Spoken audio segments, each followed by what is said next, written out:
Ayo.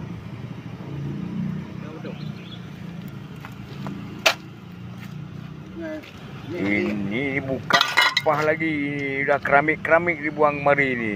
Apa memang tempat sampah ni? Keramik pun kemari dibuang, pecahan beton pun kemari. Ini simpang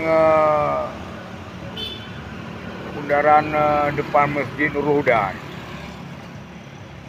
Taman Hijrah. Yang lain bersih semua. Memang bukan tempat sampah sini. Ini sampai dibuang sembarangan ini.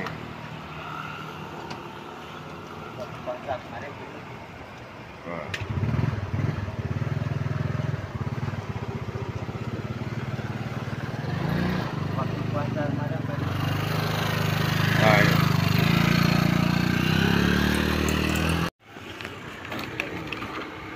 Sudah kita ambil nih.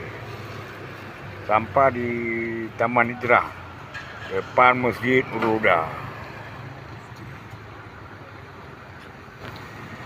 Sudah kita ambil.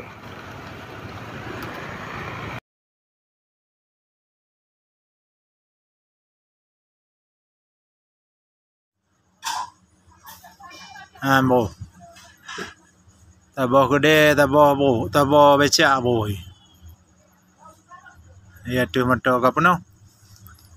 Di baru hula 4. Yang kenyan.